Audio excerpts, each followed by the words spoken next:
ഇപ്പോൾ ഇന്ത്യയിലെ തന്നെ ഏറ്റവും രണ്ട് വലിയ പെർഫോമേഴ്സിനെ പ്രധാന റോളുകളിലേക്ക് കാസ്റ്റ് ചെയ്യുമ്പോഴും കഥയാണ് നായകൻ അല്ലെങ്കിൽ വിഷയമാണ് പ്രധാനം. എപ്പോഴാണ് അങ്ങനത്തെ ഒരു അവസ്ഥയിലെത്തിയത്? ഈ വിഷയം പറയാൻ ഏറ്റവും രണ്ട് വലിയ പെർഫോമേഴ്സിന് ആവശ്യമുണ്ട്, അപ്പുറത്ത് ഇതിൻ്റെ ലോഡ് കൂടി ഉണ്ടല്ലോ. ഇവരിൽ നിന്ന് ഏറ്റവും നല്ല ഔട്ട് ഉണ്ടാവണം, ഇവരുടെ ഒരു സ്റ്റാർ ഇമേജിനെ ബാക്കിയുള്ളവർക്ക് സാറ്റിസ്ഫൈ ചെയ്യണം, ഇവരുടെ മാർക്കറ്റ്. ഈ പ്രഷറിനെയും ഈ കൊമേഴ്ഷ്യൽ സൈഡിനെയും ഈ കൊമേഴ്ഷ്യൽ വയബിലിറ്റിയും എങ്ങനെയാണ് മനസ്സിലാക്കിയത്? ആ ടെൻഷൻ എത്രമാത്രം ഉണ്ട് ഈ മൊമെന്റിൽ? ഇത് കഥ ഉണ്ടായി കഴിഞ്ഞിട്ടാണ് എല്ലാ പ്രാവശ്യവും ഞാൻ ഒരു ആക്ടറിൻ്റെ തൊട്ട് പോകുന്ന നരേഷന് വേണ്ടിയിട്ട്. ഒരു ചെറിയൊരു ഐഡിയ ആയിട്ട് പോയിട്ടില്ല ഇതുവരെ. അങ്ങനെ ഇതൊരു കഥയായിട്ട് കഥയുടെ രൂപമായി കഴിഞ്ഞതിന് ശേഷം പ്ലോട്ട് ഡ്രിവൺ കഥയാണെന്നുള്ളത് മനസ്സിലായി. പക്ഷേ ഈ സിനിമ ഡിമാൻഡ് ചെയ്യുന്ന ഒരു സ്കെയിലുണ്ട് ഈ പടത്തിന്. ക്യാരക്ടേഴ്സും കുറച്ചുകൂടെ ഗ്രാവിറ്റി കൂടിയ ക്യാരക്ടേഴ്സാണ്. അപ്പോൾ അതുകൊണ്ടാണ് അങ്ങനെ ഒരു പ്രോസസ്സിലോട്ട്, അല്ലാതെ നമ്മളിത് മനഃപൂർവ്വം ഇതൊരു സ്റ്റാർ സ്റ്റഡഡ് സിനിമയാക്കാം എന്നുള്ളൊരു ധാരണയിൽ തുടങ്ങിയ പടമല്ല. ആദ്യം ഇതിൻ്റെ എന്താ പറയുക, ഒരു രൂപം ആദ്യം ഞാൻ പറഞ്ഞത് നമുക്ക് എടുത്ത് തന്നെയാണ്. അതിനുശേഷം പിന്നീടാണ് ബാക്കി എല്ലാവരും സിനിമയിലേക്ക് വന്നത്. സിനിമയിൽ അങ്ങനെ ഞാൻ ബാക്കി ഇതിനകത്തുള്ള കച്ചവട ചേരുവകൾ എന്തൊക്കെയാണ്, അല്ലെങ്കിൽ അതിൻ്റെ എന്താ പറയുക, അത്തരം കാര്യങ്ങളെക്കുറിച്ച് ഞാൻ അങ്ങനെ കൺസേൺ അല്ല. കാരണം ഓർഗാനിക്കലി ഇതിനകത്ത് വന്നിരിക്കുന്ന ചില വിഷയങ്ങളുണ്ട്. ഞാൻ പറയുന്നത് അതിനകത്തോട്ട് കഥയുടെ രൂപത്തിൽ വന്നു പോയിരിക്കുന്ന വിഷയങ്ങളുണ്ട്. അത് തന്നെ ആണ് ഇതിൻ്റെ കമേഴ്ഷ്യൽ ഫാക്ടർ എന്ന് ഞാൻ വിശ്വസിക്കുന്നു. ബാക്കി കണ്ടുവരാണ് പറയുന്നത്. Thank you. പക്ഷേ നമസ്കാരം. ഈ സിനിമയിൽ ബന്ധപ്പെട്ട് അതിൻ്റെ സെൻസറിങ്ങിലേക്ക് വരുമ്പോൾ വില്ലന്റെ പേരുമായി ബന്ധപ്പെട്ട് ചില വാർത്തകൾ പുറത്തു വന്നിരുന്നു. നമ്മുടെ രാജ്യത്തെ രാഷ്ട്രീയ പാർട്ടി നേതാവിൻ്റെ മകൻ്റെ പേരുമായി സാമ്യമുണ്ട്, അതുകൊണ്ട് സെൻസർ ബോർഡ് ചെറിയ പ്രശ്നം ഉന്നയിച്ചിട്ടുണ്ട്. അത് പെട്ടെന്ന് പരിഹരിക്കാൻ കഴിഞ്ഞോ? ഇത്തരം ഒരു എഴുത്തുകാരൻ്റെയോ അല്ലെങ്കിൽ ഒരു സംവിധായകൻ്റെയോ ഒക്കെ ചിന്തയിലും എഴുത്തിലൊക്കെ വരുന്ന കാര്യത്തിൽ വല്ലാതെ കട്ടി വീഴുന്നുണ്ട് ഈ കാലത്ത് എന്നൊരു തോന്നലുണ്ടോ? അതിൽ മഹേഷ് ഏട്ടൻ്റെയും മമ്മൂക്കയുടെയും പ്രതികരണം പ്രതീക്ഷിക്കുന്നു. ഈ പടത്തിൻ്റെ സെൻസറിങ് ജോലികൾ കഴിഞ്ഞു. അതായത് ഈ പ്രശ്നങ്ങളൊന്നും ഇല്ലാതെ സർട്ടിഫിക്കറ്റ് കയ്യിൽ കിട്ടാനുള്ളൊരു കാത്തിരിപ്പ് മാത്രമേ ഉള്ളൂ. ബാക്കി ജോലികൾ കഴിഞ്ഞു. മറ്റു കാര്യങ്ങളെക്കുറിച്ച് എനിക്ക് തോന്നുന്നു നിങ്ങൾക്ക് തന്നെ സെൻസർ കാർഡുകളൊക്കെ വന്നു കഴിയുമ്പോൾ നിങ്ങൾക്ക് മനസ്സിലാവും മറ്റു കാര്യങ്ങൾ. പിന്നെ നമ്മൾ ഒരു സിനിമ, കമേഴ്ഷ്യൽ സിനിമ നമ്മൾ തിയേറ്ററിലേക്ക് എത്തിക്കുന്ന ഒരു സിനിമ പറയുന്ന സമയത്ത് നമ്മളുടെ രാജ്യത്തിൻ്റെതായിട്ടുള്ള ചില കാര്യങ്ങൾ നമ്മൾ സൂക്ഷിക്കേണ്ടതായിട്ടുണ്ട്. ഡെഫിനറ്റ്ലി അത് നമ്മളെല്ലാവരും മാനിക്കുന്നു. അത്രയും എനിക്ക് ഇതിനകത്ത് പറയാം. എന്തെങ്കിലും കാര്യം അത്രയും അത് തന്നെയാണ് സത്യം. Thank you. മാറിക്കഴിഞ്ഞു കമേഴ്സ്യൽ എലമെൻസിൻ്റെ. കമേഴ്സ്യൽ എലമെൻസിൻ്റെയും സ്റ്റാർ വാല്യൂവിൻ്റെയും ഒക്കെ മാനങ്ങളൊക്കെ മാറിക്കഴിഞ്ഞില്ലേ.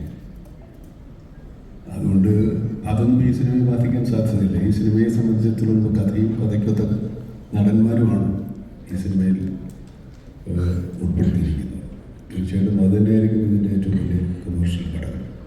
ജനങ്ങൾക്ക് സിനിമ രസകരവും വിജ്ഞാനപ്രദവും ചിന്താദീപകവും ഒക്കെ ആവുന്നതാണല്ലോ അതിൻ്റെ ഒരു പൂർണ്ണമായിട്ട് ചിരിച്ചുല്ലസിച്ച് പോകുന്നതിനപ്പുറത്തേക്ക് എന്തെങ്കിലും നമ്മൾ വീട്ടിൽ പോകുമ്പോൾ ടേക്ക് അവേ എന്ന് പറയുന്ന എന്തെങ്കിലും ഒരു കാര്യം ഉണ്ടെങ്കിലും ഒന്ന് കൊണ്ടുപോകാൻ ഉണ്ടാകണം എന്ന് നിർബന്ധമില്ല, എന്നാലും ആഗ്രഹിക്കാറുണ്ട്. അതൊക്കെ എന്തെങ്കിലും കൂടെ ചേർത്തിട്ടുണ്ട്. അതും നമ്മൾ നേരത്തെ പറഞ്ഞ വ്യവസായ ഘടനയുടെ അല്ലെങ്കിൽ കമേഴ്ഷ്യൽ എലമെൻസിൻ്റെ ഭാഗമാണ്. അത് ഈ സിനിമയിൽ ഉടനീളമുണ്ട്, അല്ലെങ്കിൽ ഈ സിനിമ അങ്ങനെയുള്ള ഒന്നാണ്.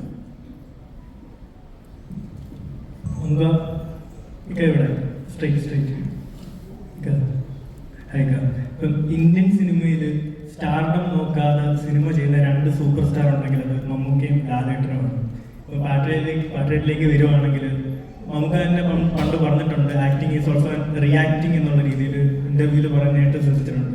അപ്പോൾ ലാലേട്ടനായിട്ട് കോമ്പിനേഷൻ ചെയ്യുമ്പോൾ മമ്മൂക്കയുടെ ഭാഗത്തു നിന്ന് അത്തരത്തിലുള്ള ഒരു റിയാക്ഷൻ കൊടുക്കാനായിട്ട് ഇപ്പോൾ ഡയറക്ടർ പറയുന്നത് അല്ലാതെ എന്തെങ്കിലും നിങ്ങൾ ഇംപ്രവൈസ് ചെയ്ത് എന്തെങ്കിലും കാര്യങ്ങൾ ചെയ്തിട്ടുണ്ടോ? അതിനെപ്പറ്റിയൊന്നും. അതെല്ലാവരുടെയും കൂടെ ഉണ്ട്. ലാലേട്ടൻ്റെ കൂടെ ഒന്നുമല്ല. ലാലേട്ടൻ ആരോട് അഭിനയിച്ചാലും അതുണ്ടാവും, ഞാൻ ആരോട് അഭിനയിച്ചാലും ഉണ്ടാവും. അങ്ങനെ റിയാക്ട് ചെയ്യണ്ടേ? പിന്നെ അഭിനയത്തിൻ്റെ എല്ലാ കാര്യവും സംവിധായകൻ പറഞ്ഞു തരണം എന്നില്ല. നമ്മളത് അദ്ദേഹം ബോധ്യപ്പെടുത്തിയാൽ നമ്മളെന്തെങ്കിലും കാര്യങ്ങൾ ചെയ്തിട്ടുണ്ടെങ്കിൽ അതിനെ തെറ്റു തിരുത്തുക മാത്രമേ ഒരുവിധം പരിചയസമ്പന്നരായ സംവിധായകർ ചെയ്യാറുള്ളൂ. അല്ലാതെ എല്ലാവരും അപ്പുറത്തും മാറിയെന്ന് മോണാക്ട് കാണിക്കുമെന്നുള്ള ഡയറക്ടർ. നമ്മളെടുത്ത് നമ്മുടെ സീൻ വായിച്ച് നമ്മൾ പറഞ്ഞ് മനസ്സിലാക്കി അതെങ്ങനെ ചെയ്യും, ഒന്നോ രണ്ടോ പ്രാവശ്യം കണ്ട് എന്തെങ്കിലും തെറ്റുകളുണ്ടെങ്കിൽ തിരുത്തി അങ്ങനെ ബോധ്യപ്പെട്ടതിന് ശേഷമേ ഇത് ടേക്കായിട്ട് വരും. ടേക്ക് എടുത്താലും അത് അദ്ദേഹം ഉദ്ദേശിക്കുന്ന തരത്തിൽ പൂർണ്ണമായ ഒരു പ്രകടനം ഉണ്ടായതിനു ശേഷമേ അത് ഓക്കെ ആകും. അപ്പോൾ അത് നടന്മാരുടെയും സംവിധായകരുടെയും ഒക്കെ ചുമതലകൾ നിർവഹിക്കലാണ്. പിന്നെ നമ്മൾ ഒന്നോ രണ്ടോ തവണ മറുപടി പറയാം. എന്നിട്ട് വഴിതരികയില്ലെങ്കിൽ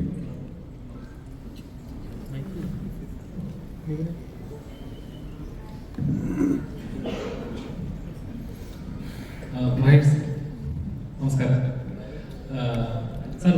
സാറിൻ്റെ എല്ലാ സിനിമകളും എടുത്ത് നോക്കിയാലും സാറിൻ്റെ എല്ലാ സിനിമകളും എടുത്ത് നോക്കിയാലും എപ്പോഴും റിയലിസ്റ്റിക് എലമെന്റ് ഉണ്ടോ? പ്രേക്ഷകനെ കണക്ട് ചെയ്യാൻ പറ്റുന്ന ഒരു ഇമോഷണൽ ഹുക്കിംഗ് ഉള്ള എല്ലാ എലമെന്റ്സും ചെയ്യുന്ന ഒരു ആളാണ് താങ്കൾ.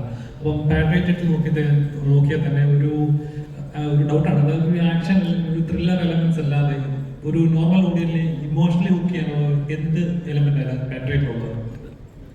അത് സിനിമ പൂർണ്ണമായിട്ട് കാണുമ്പോഴല്ലേ മനസ്സിലാവുന്നത്. സിനിമ ട്രെയിലർ എന്ന് പറയുമ്പോൾ നമ്മളിപ്പോൾ അതിനകത്ത് ഒരു സിനിമയുടെ മുഴുവൻ കഥയാണല്ലോ പറയുന്നത്.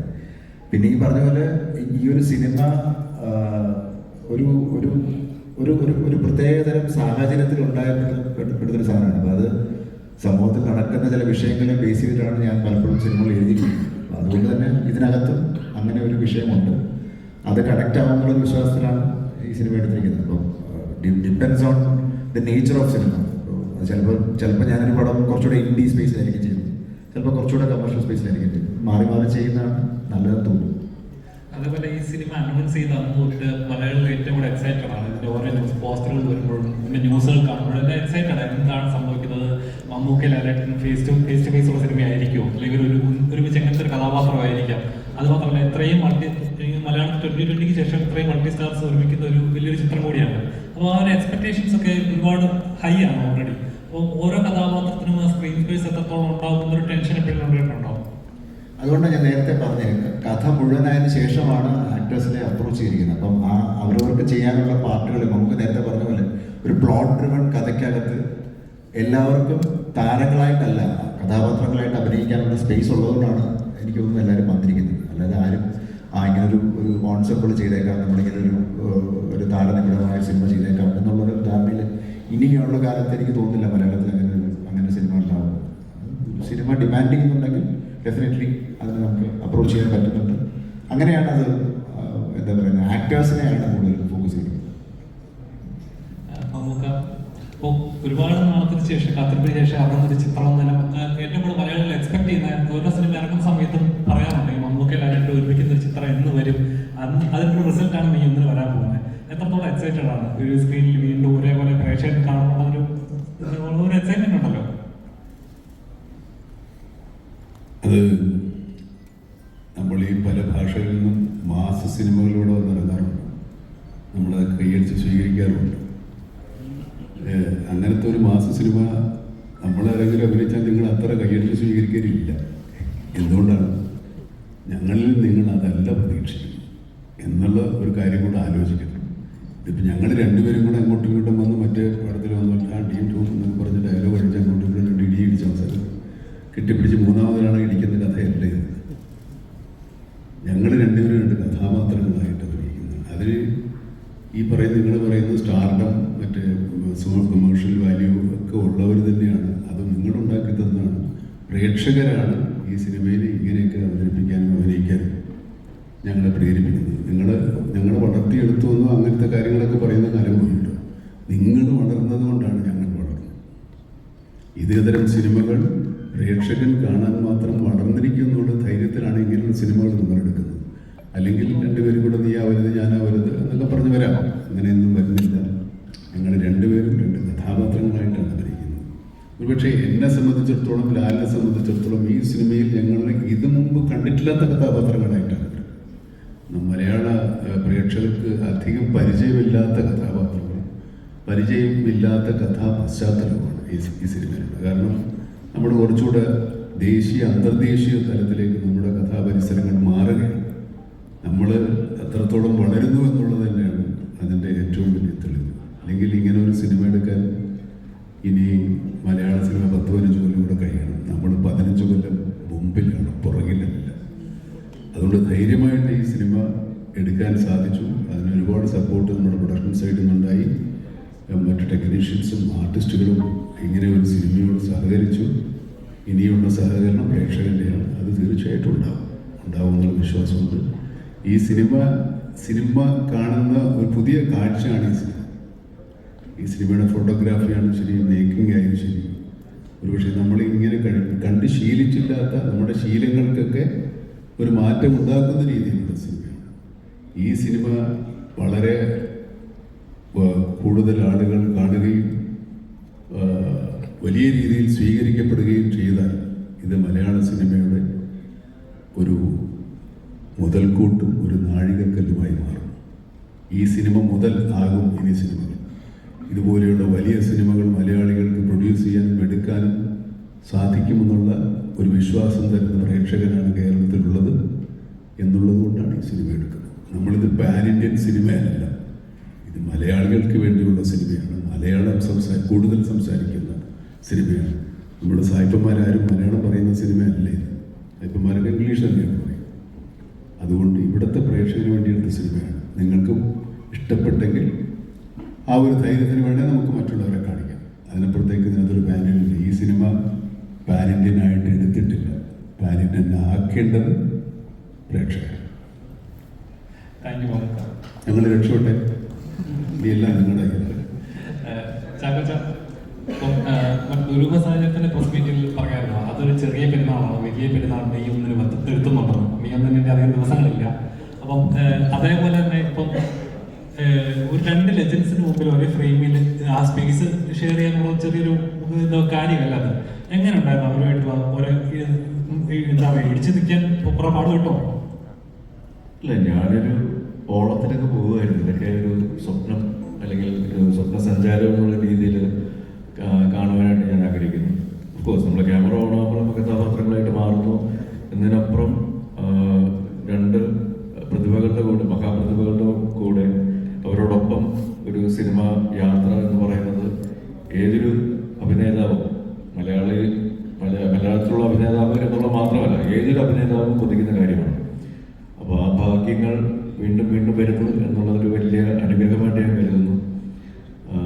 മമ്മൂക്കയോടും ലാലേട്ടനോടൊപ്പമുള്ള നിമിഷങ്ങൾ, ഒരുമിച്ചുള്ള നിമിഷങ്ങൾ ഒരിക്കലും മറക്കാനാവാത്ത അനുഭവങ്ങളാണ്, പാഠങ്ങളാണ്. അപ്പോൾ തീർച്ചയായിട്ടും മുന്നോട്ടുള്ള എൻ്റെ അഭിനയ ജീവിതത്തിലാണെങ്കിലും വ്യക്തി ജീവിതത്തിലാണെങ്കിലും ഒരുപാട് ഓർമ്മകളും ഒരുപാട് പാഠങ്ങളും അനുഭവങ്ങളും തരുന്ന എക്സ്പീരിയൻസ് ആയിരുന്നു. അത് ഞാൻ 110% എൻജോയ് ചെയ്തു. ഒരു വ്യക്തി എന്നുള്ള രീതിയിലും, ഒരു അഭിനേതാവ് എന്നുള്ള നിലയിലും, ഒരു ഫാൻ ബോയ് എന്നുള്ള നിലയിലും.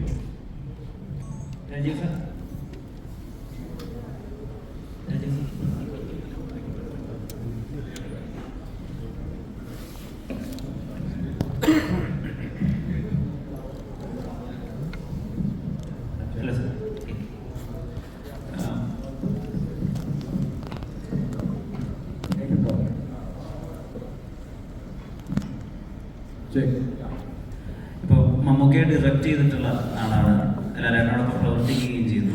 അപ്പോൾ ഒരു ഡയറക്ടറുടെ പെർസ്പെക്റ്റീവിൽ അല്ലെങ്കിൽ ഒരു സിനിമാ വിദ്യാർത്ഥി എന്നുള്ള പെർസ്പെക്റ്റീവിൽ ഇപ്പോൾ പലപ്പോഴും ഇവർ രണ്ടുപേരെയും കമ്പയർ ചെയ്യുകയും ഇവർ രണ്ടുപേരുള്ള സാമ്യങ്ങളും അല്ലെങ്കിൽ രണ്ടുപേരുടെയും ക്വാളിറ്റീസും ഡിഫറൻഷ്യേറ്റ് ചെയ്ത് പറയുകയൊക്കെ ചെയ്യുന്ന ഒരു രീതിയുണ്ടല്ലോ. അപ്പോൾ ഇത്രയും കാലമായിട്ട് ഇവരുടെ കൂടെ ട്രാവൽ ചെയ്യുന്നുണ്ട്, ഇവരുടെ വർക്ക് ഒബ്സർവ് ചെയ്യുന്നുണ്ട്, ഇവരുടെ ബോഡി ഓഫ് വർക്ക് കണ്ട ആളാണ്. ഇവരുടെ സാമ്യം എന്താണ്? ഇവരെ തരംതിരിക്കുന്നത് എന്താണ്?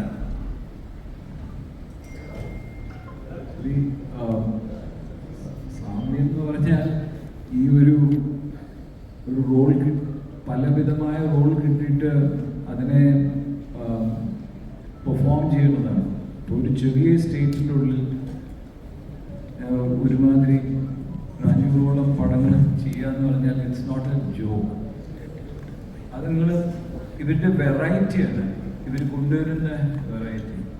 The last couple of years, Mammootka has become a, if you compare India's ഏറ്റവും important actor who's taking risks, whether it's Kathal on one side or Brahmayugam on one side, and putting his own money in all this, is where are you India? ഈ റേഞ്ചിൽ ചെയ്യാനായിട്ട്. At the same time,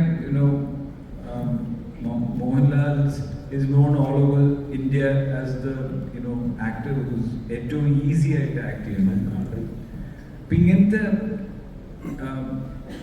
to retain your enthusiasm is very, very difficult. പല ആക്ടേഴ്സും they start as interesting people. ഒരു കാലഘട്ടം ശേഷം they become repetitive and they become caricatures of themselves. ഇത് പല സ്ഥലങ്ങളിലും നടന്നിട്ടുണ്ട്. But I can only say that if Mammootty allows me to use a halal word, he is growing as fine wine, getting better and better. And I don't know what he's eating and what his wife is cooking for him, but his skin seems to get clearer after every treatment. I don't know what he's treating, but he's looking better and better. His hair is glowing, everything is glowing, and inside also it looks like he's got a light inside. Though it's a great thing, because 20 കൊല്ലം മുമ്പിൽ he used to keep ragging me.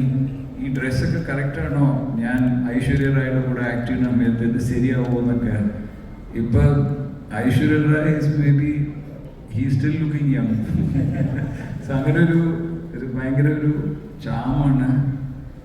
But also a very sharp intellect and വളരെ precise ആയിട്ട്. I enjoy his interviews. I think Mammootty has become of late he has become Saint Mammootty. He is giving a lot of perfect meme bites of knowledge. I think that's a very great thing. Renduverum are cracking it, and it's fantastic for the industry. ഇവര് ഈ പടത്തിൽ നമുക്കൊരു chance കിട്ടാനായിട്ട് മഹേഷ് വിളിച്ചത് എനിക്ക് നന്ദിയെ പറയാനുള്ളൂ. ഒരു reluctant actor ആണെന്നൊക്കെ കേട്ടിട്ടുണ്ട്, അഭിനയിക്കാൻ അത്ര താല്പര്യം. അപ്പൊ എന്ത് പറഞ്ഞാണ് മഹേഷ് വീഴ്ത്തിയത്? അല്ല, സ്ക്രിപ്റ്റ് നമ്മളെ വീഴ്ത്തി. ഇത് പ്യൂർലി ഇതാണ്. ഞാനിങ്ങനെ എപ്പോഴും ആക്ട് ചെയ്യാനൊന്നും പോകാറില്ല. Something worth while and the director is worth while, because ഞാൻ 2-3 പടത്തിൽ ആക്ട് ചെയ്ത് ഭയങ്കര കഷ്ടപ്പെട്ടു പോയി. It's a terrible torture. You can shoot a bad scene, but acting a bad scene is very very bad. So I'm very careful with that. But ഈ പടത്തിൻ്റെ സ്കെയിലും ഈ പടത്തിൻ്റെ ചേർന്നിരിക്കുന്ന കാസ്റ്റും ആൻഡ് ഒരു വിധത്തിലും കോംപ്രമൈസ് ഇല്ലാണ്ട് ചെയ്ത്, ആൻഡ് ഒരു ഷോട്ടിനും I have never seen Mahesh sit down. He has had the same energy and same attention for every ചെറിയ ഷോട്ട് എടുക്കാനും. He has never left it to somebody else. അങ്ങനെ ഒരു ഇൻവോൾവ്മെൻറ്റോട് ചെയ്ത ഫിലിമാണ്. As Mammootty said, it's now all in the hands of the audience. Censors are also through, so eagerly waiting for Patriot. Mammootty,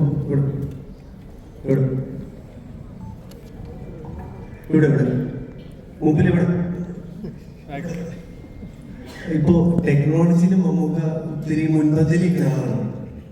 ഇവിടെ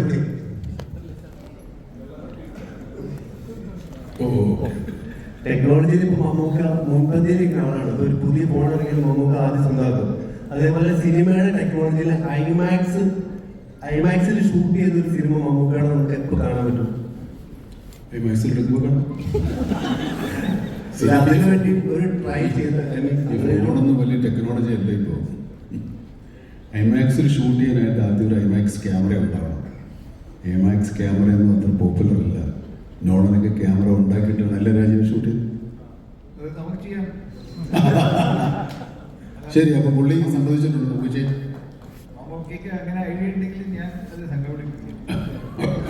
അങ്ങനെ ഒരു കഥ വന്ന് നമുക്കെടുക്കാം. ഇപ്പൊ Mammoottyയുടെ ഹോൾ കരിയറിൽ ഇപ്പൊ ഒരു 10,000-ന് മുകളിൽ സ്റ്റോറി കേട്ടിട്ടുണ്ടാവും. ഇവിടെ തന്നെ 10,000-ന് മുകളിൽ സ്റ്റോറി കേട്ടിട്ടുണ്ടാവും. ഒരു അറൗണ്ട് 500 സിനിമ Mammootty ചെയ്തു. ഇത്രയില്ല. പക്ഷെ ഈ പാട്രിയോട്ടിന്റെ ഏത് മൂമെന്റിലാണ് മഹേഷ് സാറ് കഥ വന്നപ്പോ Mammootty ഇത് ചെയ്യണം എന്ന് തീരുമാനിച്ചത്? അങ്ങനെ പ്രത്യേകിച്ച് ഒരു മൂമെന്റ് വെച്ചിട്ട് നമുക്കൊരു സിനിമ തീരുമാനിക്കാൻ പറ്റില്ല. ഒരു സിനിമയിൽ നമ്മളെ സംവിധായകൻ കഥ പറയുമ്പോൾ കഥാകൃത്ത് കഥ പറയുമ്പോഴല്ല പറയുന്നത്. സംവിധായകൻ കഥ പറയുമ്പോൾ നമുക്ക് സിനിമ കാണാൻ പറ്റിയെങ്കിൽ അത് നല്ല സിനിമയായിരിക്കും. അത് നമുക്ക് ചെയ്യാൻ എളുപ്പമായിരിക്കും. കാരണം സംവിധായകൻ നമ്മളെക്കാൾ മുമ്പേ ആ സിനിമ കണ്ടിരിക്കുന്നു. അതാണ് അതിൻ്റെ ഒരു മാനദണ്ഡം. ഈ സ്ക്രിപ്റ്റ് വായിച്ച് വീട്ടിൽ ഹോംവർക്ക് ചെയ്യും നമുക്ക് ഈ ക്യാരക്ടറിന് വേണ്ടി എന്തോരം ഹോംവർക്ക് ചെയ്യും? ഹോംവർക്ക് ചെയ്യാൻ മാത്രം നമുക്ക് പറ്റിയ ദിവസം പരീക്ഷയൊന്നുമില്ലല്ലോ. സിനിമയ്ക്ക് ഇനി നമ്മളത് അറിയാതെ നമ്മുടെ മനസ്സിലും നമ്മുടെ തലയിലും ബുദ്ധിയിലും ഇന്റലക്റ്റിലും ഒക്കെ ഓടുന്ന ഒരു കാര്യങ്ങളാണ്. ഹോംവർക്ക് ചെയ്യാനായിട്ട് നമ്മൾ നടക്കുമ്പോൾ വർക്ക് ചെയ്യാം, രാത്രി ഉറക്കം ചെയ്യും. മറ്റേ എന്താ പറയുക, മറ്റേ സ്ട്രീറ്റ് ലൈറ്റിൻ്റെ അടിയിൽ പോയിരുന്നു പഠിക്കേണ്ട കാര്യമൊന്നും സിനിമയിൽ അഭിനയിക്കുമ്പോഴില്ല. കാരണം നമുക്കിത് പരിചയമായ ഒരു കാര്യമാണ്. ഇതെങ്ങനെ എക്സിക്യൂട്ട് ചെയ്യണമെന്ന് മാത്രം ആലോചിച്ചാൽ മതി. ഓരോ കഥാപാത്രങ്ങളെ നമ്മൾ എങ്ങനെ അവതരിപ്പിക്കണമെന്ന് ആലോചിക്കാം. അതെപ്പോഴും ആലോചിക്കാം, എപ്പോഴും ആലോചിച്ചുകൊണ്ടിരിക്കുകയാണ് ഇപ്പോഴും. Thank you. മമ്മൂക്ക തന്നെ നേരത്തെ പറഞ്ഞു, മറ്റു ഭാഷയിലുള്ള ആളുകൾ വലിയ തുക മുടക്കി വരുന്ന സിനിമ കേരളത്തിൽ ഇപ്പോൾ സ്വീകരിക്കപ്പെടുന്നുണ്ട്. ഞങ്ങളൊന്നും അത് ചെയ്താൽ സ്വീകരിക്കപ്പെടാറില്ലല്ലോ. ഇപ്പോൾ ഈ ഒരു സിനിമ 100 കോടിക്ക് മുകളിൽ പണം മുടക്കി മലയാളത്തിൽ സിനിമ തുടർച്ചയായി ഇറക്കാൻ കഴിയുമെന്ന് നിർമ്മാതാക്കളെയും അല്ലെങ്കിൽ അങ്ങനെയുള്ള സിനിമ സ്വീകരിക്കാൻ കഴിയുന്ന കാഴ്ചക്കാരെയൊക്കെ ബോധ്യപ്പെടുത്തുന്ന ഒരു ഗെയിം ചേഞ്ചറായി ഇത് മാറും എന്ന് മമ്മൂക്കയ്ക്ക് തോന്നുന്നുണ്ടോ? അതല്ലേ പറഞ്ഞു കഴിഞ്ഞു. 3 പ്രധാനപ്പെട്ട സ്ത്രീ കഥാപാത്രങ്ങൾ അവതരിപ്പിക്കുന്ന ആക്ടേഴ്സ് ഇവിടെയുണ്ട്. അവരോടാണ് ചോദിച്ചത്. ഈ സിനിമയുടെ വിമൻസ് ഡേ സ്പെഷ്യലായിട്ട് പോസ്റ്ററൊക്കെ ഇറക്കിയിട്ടുണ്ടായിരുന്നു. സോ ഇത്രയും പ്രധാനപ്പെട്ട 4 സ്റ്റാർസ് ഉണ്ടായിട്ടും ട്രെയിലർ തുടങ്ങുന്നത് 2 സ്ത്രീകൾ സംസാരിക്കുന്നത് ഇവിടെയാണ്. അപ്പം പാട്രിയോട്ട് എത്രമാത്രം മൾട്ടി ലെയർഡ് ഡീപ്പായിട്ടുള്ള വിമൻ റെപ്രസെൻറ്റേഷൻ കാണിക്കുന്നുണ്ട്. ആൻഡ് മഹേഷിൻ്റെ റൈറ്റിങ്ങിൽ എപ്പോഴും ഉള്ള ഒരു ഗ്രേ ഏരിയ ഉണ്ടല്ലോ, നല്ലവരും അല്ല ചീത്തവരും അല്ല. ആ ഒരു അവസ്ഥ പാട്രിയോട്ടിൽ എത്ര മാത്രം സിനിമാറ്റിക്കലി ആ സ്കെയിലപ്പ് എങ്ങനെയാണ്? മഹേഷേട്ടൻ്റെ എല്ലാ സ്റ്റോറീസിലും ഐ ഹാവ് ഓൾവേസ് ഫെൽറ്റ് എല്ലാ ക്യാരക്ടേഴ്സിനും അവരുടേതായ ഒരു ആർക്കും എന്താ പറയുക അവരുടെ ഒരു സ്റ്റോറി ഉണ്ട്. ആൻഡ് അത് ഒരു സീനിലാണെങ്കിലും 10 സീനിലാണെങ്കിലും ആ സ്റ്റോറി നമ്മൾ കാണും. ഇതിൽ ഈ നമ്മളല്ലാതെ there are lot more women. And കഥ വായിച്ചപ്പോൾ ഞാൻ ആദ്യം ഐ തിങ്ക് മമ്മൂക്ക ഉണ്ടെന്ന് for me that was itself ഇതൊരു വലിയ പടം. അത് കഴിഞ്ഞ് ന്യൂസിലൊക്കെ വായിക്കുമ്പോഴാണ് ഇവരെല്ലാവരും ഉണ്ടെന്നൊക്കെ ഞാൻ അറിയുന്നത് തന്നെ. അപ്പോൾ അതിൽ ഓരോ പേര് കേൾക്കുമ്പോഴും it was that exciting. And all the women in the film are എനിക്ക് പേഴ്സണലി ഭയങ്കര അഡ്മയർ ചെയ്യുന്ന ആക്ടേഴ്സ്. അപ്പോൾ എല്ലാവരുടെയും കൂടെ സ്പേസ് ഷെയർ ചെയ്യാൻ പറ്റിയതിൽ ഭയങ്കര happy. And the film I think you will കാണുമ്പോൾ മനസ്സിലാവും എല്ലാവർക്കും അവരുടേതായ ഒരു സ്പേസ് ഉണ്ട്. ഹലോ, ഞാൻ ഈ സ്ക്രീൻ പ്ലേ ആദ്യം വായിക്കുമ്പോൾ മനുഷ്യനോട് പറഞ്ഞിരുന്നു ഇതിൽ അറ്റാച്ച്ഡ് ആയ ആക്ടേഴ്സിന്റെ പേര് പറഞ്ഞു. പിന്നെ പക്ഷേ സ്ക്രിപ്റ്റ് വായിച്ചിട്ട് മാത്രം യെസ് പറഞ്ഞാൽ മതി. അപ്പോൾ ആ ആക്ടേഴ്സിന് തീരുമാനം എടുക്കാനുള്ള ഫ്രീഡവും സ്പേസും അതാണ് ഏറ്റവും വലിയ കാര്യം. That is what every actor looks forward to. ആ ഒരു സ്വാതന്ത്ര്യവും സ്പേസും തരുന്ന ഒരു ഡയറക്ടേഴ്സിന്റെ കൂടെ വർക്ക് ചെയ്യാനും വളരെ വലിയൊരു ഭാഗ്യം തന്നെയാണ്. ആൻഡ് അത് ഞാൻ ഏറ്റവും കൂടുതൽ ചെറിഷ് ചെയ്യുന്ന ഒരു കാര്യം കൂടെ. ഇത്രയും നല്ല ആക്ടേഴ്സിൻ്റെ കൂടെ എല്ലാം നമ്മൾ കണ്ട് വളർന്ന കുറേ ആക്ടേഴ്സാണ്. കൊച്ചിലെയൊക്കെ ഇവരുടെ സിനിമകളാണ് നമ്മൾ റിപ്പീറ്റഡ്ലി വാച്ച് ചെയ്തത്, നമ്മുടെ ഐഡൽസ് ആയിരുന്നു. അപ്പോൾ അവരൊക്കെ നമ്മുടെ മുമ്പിലിരിക്കുന്നത് it's a huge deal for all of us. പ്രൊഡ്യൂസറിനോടാണ്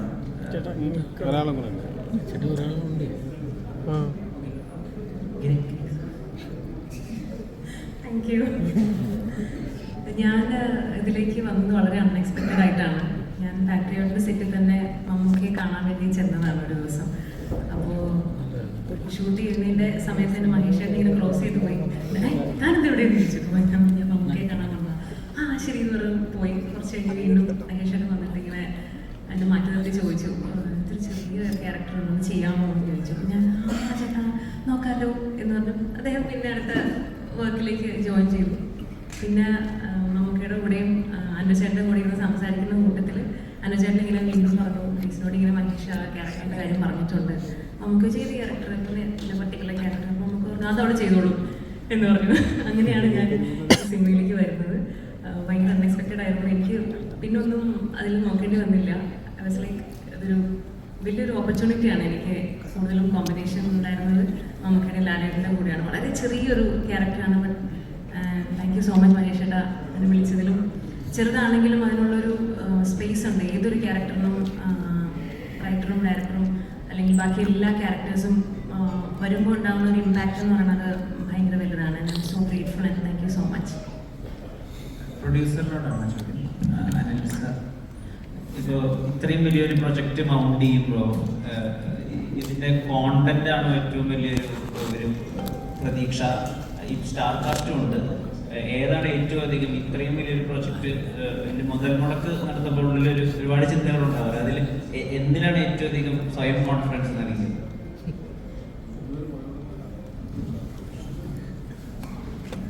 ശരിക്കും സുഹൃത്ത് ആൻഡ്രൂ ജോസഫാണ് എനിക്ക് നമ്മൾ ഇൻവോൾവ് ചെയ്യിച്ചത്. പിന്നെ ഇതൊരു ജീവിതത്തിലൊരു ഭാഗ്യമായിട്ടാണ് ഞാൻ കണ്ടത്. കാരണം നമുക്കില്ലാതെ ഒരുമിച്ച് അവതരിപ്പിക്കണം. നമുക്ക് പിന്നെ ഞങ്ങളുടെ ഒരു അംബാസിഡറും കൂടിയാണ്. അപ്പോൾ പിന്നെ തീർച്ചയായിട്ടും അദ്ദേഹത്തിൻ്റെ പടത്തിലേക്ക് ഒന്ന് കാലുവയ്ക്കാൻ പോയത് തന്നെ വളരെ വലിയ ഭാഗ്യമായിട്ടും കാണുന്നു. അത് തന്നെയാണ് മാത്രമല്ല മലയാള സിനിമയ്ക്ക് ഇതൊരു വലിയ മുതൽക്കൂട്ടാവും എന്ന് ഉറപ്പ് മനസ്സിലുള്ളത് കൊണ്ടാണ് ഇതിലേക്ക് പ്രവേശനം ചെയ്തിട്ടുള്ളത്.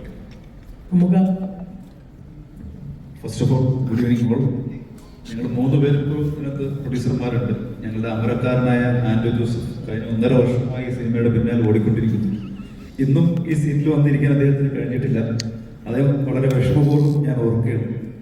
കാരണം ഈ സിനിമയ്ക്ക് വേണ്ടിയിട്ട് മഹേഷിൻ്റെ ഒപ്പം തന്നെ വളരെ ഒരു 1.5 വർഷത്തെ ഹാർഡ് വർക്ക് അദ്ദേഹത്തിൻ്റെ ഉണ്ട്. അതാണ് ഈ സിനിമയുടെ ഏറ്റവും വലിയൊരു മുതൽക്കൂട്ടായിട്ട് ഞാൻ കാണുന്നത്. പിന്നെ മമ്മൂക്ക, ലാലേട്ടൻ ഇവരെല്ലാം അടങ്ങുന്ന ഒരു സിനിമയിൽ ഈ ജന്മത്തിൽ അങ്ങനെ ഒരു സിനിമയുടെ ഭാഗമായത് വലിയൊരു ഭാഗ്യമായിട്ട് ഞാൻ കാണുന്നു. നമുക്ക് മഹേഷ് രണ്ടുപേരോട് കൂടിയാണ്. നമുക്ക് അവിടെ ഞാനും കൂടെ പറയാം അല്ലേ. എനിക്ക് തോന്നുന്നത് ഞാനാണ് ഈ സിനിമയുടെ കഥ നമ്മൾ 3 പേരിൽ ആദ്യം കേൾക്കുന്നതെന്ന് എനിക്ക് തോന്നുന്നു. ബോംബെയിൽ വെച്ച് 3 മണിക്കൂറോളാണ് കഥ പറഞ്ഞത്. ഞാൻ സിനിമ പോലെ 3 മണിക്കൂർ ഒരുമിച്ച് കാണുന്നത് കുറവാണ്. പക്ഷെ അത് കേട്ടപ്പം അന്ന് ഈ പറഞ്ഞ നമുക്കെങ്കിലും കൃത്യമായിട്ട് ഇത്ര കാര്യങ്ങൾ പറയുന്നത് എനിക്ക് പലപ്പോഴും അത്ഭുതം തോന്നുന്നൊരു കാര്യമാണ്. അതായത് ഈ കഥ പറയുന്ന സമയത്ത് അന്ന് നമ്മൾ ചില കാര്യങ്ങൾ നമുക്കറിയാം, വേച്ച് കെട്ടിയാൽ മുളച്ചിരിക്കുന്നു പറയില്ലേ. പക്ഷെ ഈ സിനിമ മമ്മൂക്ക, മോഹൻലാൽ അങ്ങനെയുള്ള വലിയ നമ്മുടെ ലാലേട്ടൻ, മമ്മൂക്ക ഇങ്ങനെയുള്ള വലിയ പടങ്ങൾ ചെയ്യണം എന്നുള്ളൊരു ഇതിൽ ചെയ്തൊരു പടമല്ല. ഇതൊരു കഥ വന്നു, അത് മമ്മൂക്കയ്ക്ക് ഇഷ്ടപ്പെട്ടു. അന്ന് എനിക്ക് തോന്നുന്ന ലാലേട്ടന് പകരം സുരേഷ് ഗോപി അല്ലേ സാറായിരുന്നു. അങ്ങനെ ഇരിക്കുന്ന സമയത്ത് പിന്നീടാണ് ആദ്യം എൻ്റെ അടുത്ത് വന്നെങ്കിലും അന്ന് ഞാൻ ആലോചിക്കാമെന്ന് പറഞ്ഞു പോയി. പിന്നെ ഇവർ കണ്ടില്ല. ഒരു 1.5 മാസം കഴിഞ്ഞപ്പോഴത്തേക്കും എൻ്റെ അടുത്ത് വീണ്ടും ആൻഡ്രൂ ഭായ് വന്നിട്ട് പറഞ്ഞു, സലീം ഭായ് ഉണ്ട്, സുഭാഷ് ഭായ് കൂടെ കൂടും, ലാലേട്ടനും സിനിമയുടെ ഭാഗമാണ്. അങ്ങനെ ഇറ്റ്സ് എ കണ്ടന്റ് ഡ്രിവൺ എന്ന് കറക്റ്റായിട്ട് നമുക്ക് പറഞ്ഞത് ശരിയാണ്. ബാക്കി പിന്നീട് ഈ പടം തന്നെ വലുതായി വരികയായിരുന്നു. അപ്പോൾ ഓബിയസ്ലി എൻ്റെ ഫസ്റ്റ് പടമാണ്, ഞാൻ പ്രൊഡക്ഷൻ്റെ ഭാഗമാകുന്ന ഫസ്റ്റ് പടമാണ്. അതിൽ മമ്മൂക്ക ലാലേട്ടൻ്റെ പടത്തിൻ്റെ ഭാഗമാകുന്നത് ഒരു വലിയ ഭാഗ്യമാണ്. പക്ഷേ ഈ പടം നാച്ചുറലി വലുതായതാണ്. അല്ലാണ്ട് ഈ ഓരോ ആക്ടേഴ്സും അവർ പറഞ്ഞു കണ്ടന്റ് ഡ്രിവൺ ആയിട്ട് വന്നതാണ്. അതുകൊണ്ട് so I think it's A naturally grown content-driven movie. Let's see what happens when the movie is released. Thank you.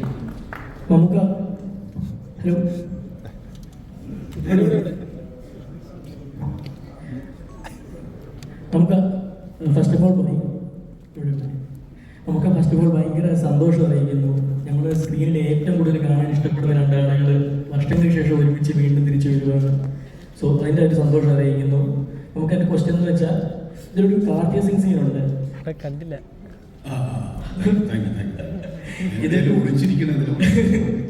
ഇതിലൊരു കാർത്തിക സിംഗ് സീൻ നമ്മൾ പോസ്റ്ററൊക്കെ കണ്ടിരുന്നു.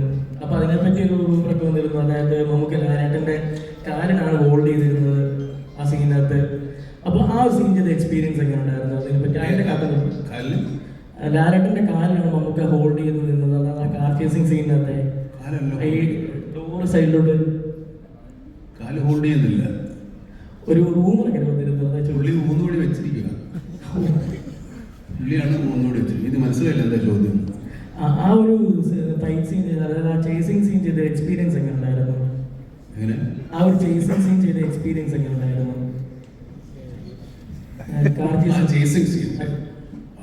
ചേസിങ് സീൻ വണ്ടി ഓടിക്കുന്നത് ചാക്കോച്ചനാണ്. ഞങ്ങൾ രണ്ടുപേരും ഞാനും അവശന പുള്ളിയുടെ കാലം കഴിയും. അപ്പോൾ ചേസ് ചെയ്യുന്ന മുഴുവൻ വലിയ ഹീറോയിസം കാണിക്കുന്നത് ചാക്കോച്ചനാണ്. അച്ഛനോട് ചോദിക്കാം എങ്ങനെയുണ്ട് എക്സ്പീരിയൻസ്. നിങ്ങളെ ഒരു പാസഞ്ചേഴ്സാണ്. സത്യം ചോദിച്ചു നോക്കും.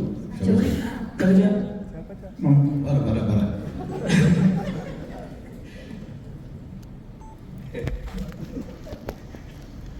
ഞാൻ നേരത്തെ പറഞ്ഞല്ലോ, ഞാൻ ഇവരുടെ ഇടയ്ക്ക് ഏറ്റവും നല്ല മൊമെന്റ്സ് ആസ്വദിച്ചുകൊണ്ടിരിക്കുകയായിരുന്നു.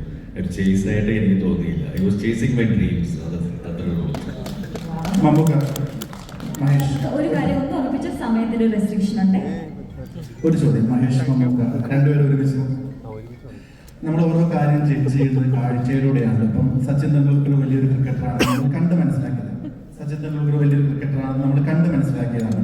മമ്മൂക്കൊരു മഹാനായ നടനാണ്, നമ്മൾ അറിഞ്ഞ് കണ്ട് മനസ്സിലാക്കിയതാണ്, അനുഭവം കൊണ്ട് മനസ്സിലായതാണ്. ഇപ്പൊ ഈ ട്രെയിലറിന്റെ അവസാനം നമുക്ക് പറയുന്നുണ്ട് ഞാൻ പേട്രിയോട്ടാണെന്ന് പറയുന്നുണ്ട്. ദേശസ്നേഹത്തിനൊരു അളവുകോലുണ്ടോ? അതിനൊരു മാനദണ്ഡം എങ്ങനെയാണ്?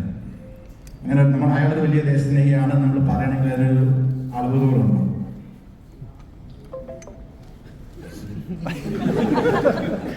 അത് ഓഡിയൻസിനോടുള്ള ചോദ്യമാണ് ആക്ച്വലി. അത് പടം കണ്ട് തീരുമ്പം മനസ്സിലാക്കണം വെദർ ഈസ് എ പേട്രിയറ്റ് എന്നുള്ളത് ഒരു ക്വസ്റ്റ്യനാണ്. അത് ക്വസ്റ്റ്യനായിട്ട് തന്നെയാണ്. അത് ആൻസർ ചെയ്യേണ്ടത് പ്രേക്ഷകരാണ്. ദേശാഭിമാനി, രാജ്യസ്നേഹി എന്നൊക്കെ പറഞ്ഞ ഒരുപാട് വ്യത്യസ്തമായ വാക്കുകളുണ്ട്. അതിലേതാണ് ഇതിന് അർത്ഥമാക്കുന്നത് നമ്മൾ സിനിമ കാണിച്ചത്.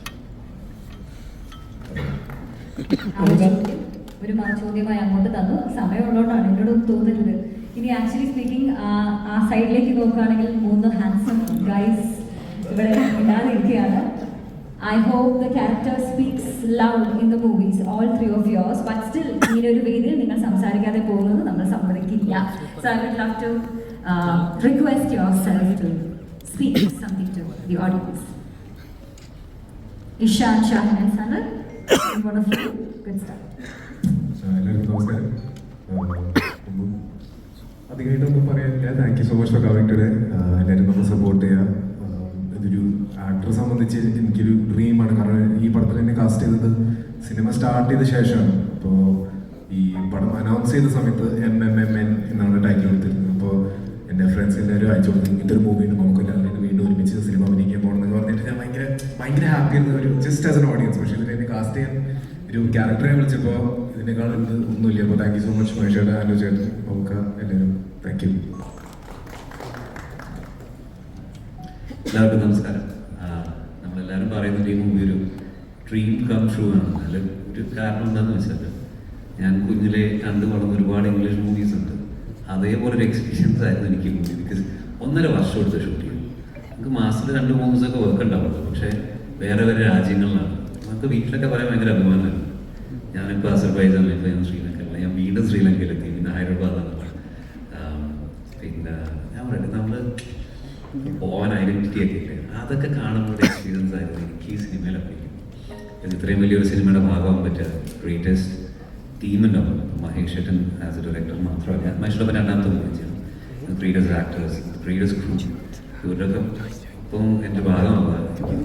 ഓരോ ചെറിയ എക്സ്പീരിയൻസും നമുക്ക് വലിയ എക്സൈറ്റ്മെന്റ്. ഉദാഹരണത്തിന് ഇവിടെ ഒരു കസേരയിൽ എൻ്റെ പേരുണ്ട്, ഞാൻ ഇരിക്കുന്ന ഇത്രയും വലിയ ലെജൻഡും എൻ്റെ പേരിൽ എനിക്ക് കസേരയുണ്ട്.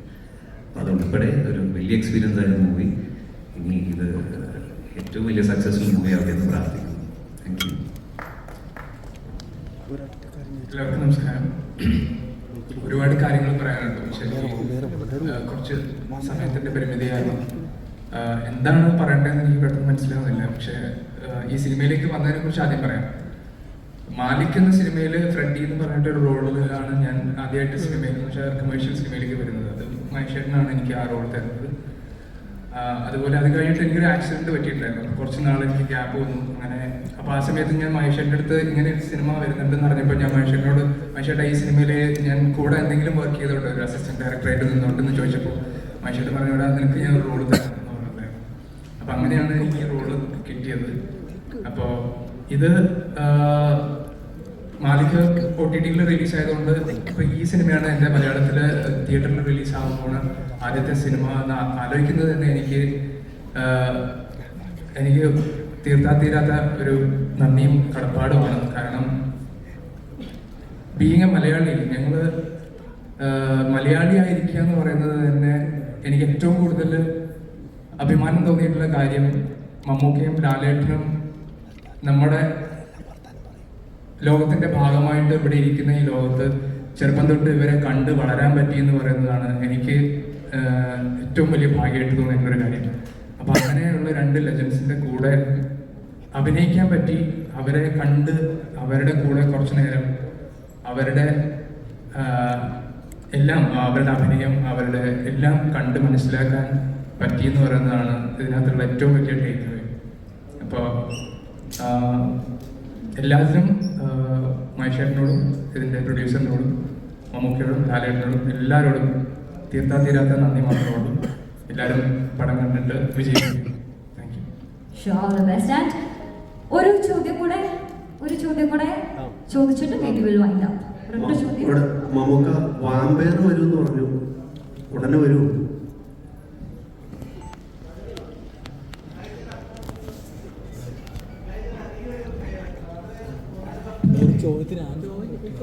ആൻസർ പറയട്ടോ.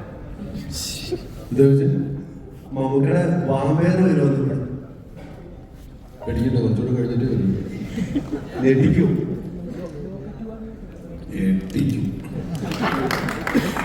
ഹോളിവുഡ് ഹ്യൂ ജാക്മാൻ ഞെട്ടിപ്പോളും. പുള്ളി ചേർന്നായിട്ട് മൂവി നമ്മളൊക്കെ നിങ്ങൾ ഹോളിവുഡ് വരെ പോകണ്ട, നമുക്ക് ഇവിടെ കൂടെ തന്നെ തീർക്കാം. പിന്നെ ദുൽഖർ മമ്മൂക്കനെ പറ്റിച്ചു എന്ന് ഞങ്ങൾ അറിഞ്ഞു. മമ്മൂക്കനെ പറ്റിച്ചിട്ട് എവിടെ പോയി? യോഗയിൽ ഞാൻ പറ്റിക്കും. കഴിഞ്ഞൊന്നുമില്ലേ? ഇത്ര കാര്യത്തിനും ചോദ്യങ്ങളില്ല.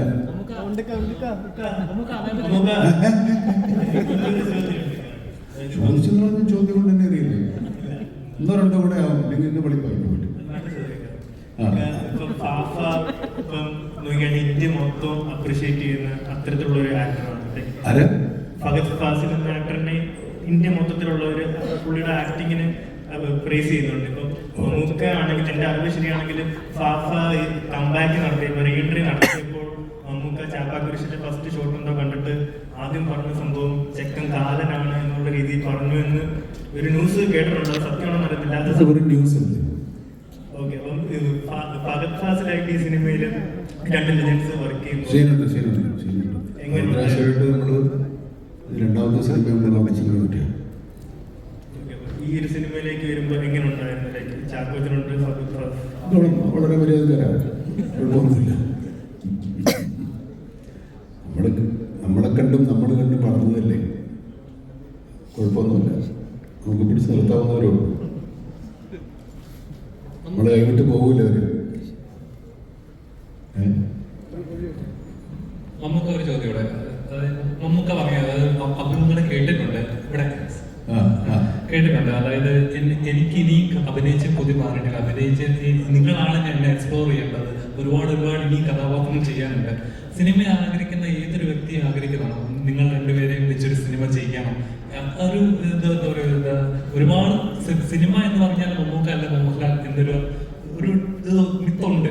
അപ്പം ഇനിയും എക്സ്പ്ലോർ ചെയ്യാനുള്ള കഥാപാത്രങ്ങൾ ഉണ്ടോ എന്ന് സംശയമാണ്. മമ്മൂക്ക എത്രത്തോളം? എനിക്ക് സംശയമൊന്നുമില്ല, ഉണ്ട്. ഞാനിന്ന് ഇപ്പൊ ഈ ചോദ്യത്തിന് ഉത്തരവൊന്നുമല്ല. ഞാനിതൊരു യൂത്ത് എന്ന് പറഞ്ഞൊരു സിനിമയുടെ സക്സസ് മീറ്റ് കണ്ടു. ഒരുപാട് പിള്ളേർ സംസാരിച്ചു. അതിലൊരാൾ വന്ന് സംസാരിക്കുമ്പോൾ അവന് സന്തോഷവും വരുന്നു, സങ്കടവും വരുന്നു. ഞാൻ സിനിമയിൽ നന്നാവില്ല, ഞാൻ സിനിമയിൽ അഭിനയിക്കാൻ ചാൻസ് കിട്ടില്ല, എൻ്റെ അച്ഛൻ നീ എന്തിനാണ് വെറുതെ പോകുന്നത്, നിന്നെ കളിയാക്കാനാണ് എന്നൊക്കെ പറഞ്ഞ് അവസാനം ഇയാൾക്ക് ഈ സിനിമയിൽ ചാൻസ് കിട്ടിയെന്നൊക്കെ പറഞ്ഞ ഒരു ഭയങ്കര ഇമോഷണലായി പോകുന്ന ഒരു മൊമെൻ്റ് ഉണ്ട്. ഞങ്ങൾക്കൊന്നും അങ്ങനെ ഒരു മൊമെൻ്റേ ഉണ്ടായിട്ടില്ല. ഞങ്ങൾ സിനിമ വന്നതിന് ശേഷം സിനിമയിലുണ്ടെന്നറിയുന്ന കാലത്ത് സിനിമ വരെ തുടങ്ങിയവരാണ്.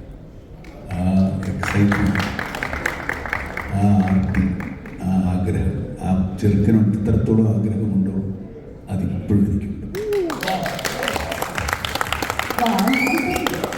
നമുക്ക് ആ ഒരു നോക്കിൽ അവസാനിപ്പിക്കാൻ മമ്മൂക്ക പറഞ്ഞ ആ ഒരു വാക്ക് ഞാനും പോലെ കടമെടുക്കാണ്. മമ്മൂക്കയ്ക്ക് എത്രത്തോളം ആഗ്രഹവും ആർത്തിയും ഒക്കെ അഭിനയിക്കാനുണ്ടോ അത്രത്തോളം, അല്ലെങ്കിൽ അതിലും ഒരുപാട് ഇരട്ടി ആഗ്രഹവും ആർത്തിയും ഒക്കെ മമ്മൂക്കയെ സ്ക്രീനിൽ അഭിനയിച്ച് കാണാൻ ഞങ്ങൾക്കും എല്ലാവർക്കും ഉണ്ട്. അതിനെ തുടർന്നുകൊണ്ടേയിരിക്കും. തുടരട്ടെ. അത് ഈ സിനിമയിൽ കുറച്ചും കൂടെ ഉയരങ്ങളിലേക്ക് ഗ്ലോറിയിലേക്ക് എത്തട്ടെ. So that's not, thank you so much. അപ്പോൾ ഇവർക്ക് പറയാനുള്ളതെല്ലാം പറഞ്ഞു. ഇനി അത് സത്യസന്ധമായിട്ട് ക്യാമറകളിലൂടെ നിങ്ങൾ മില്യൺ കണക്കിന് ആൾക്കാരിലേക്ക് എത്തിക്കും.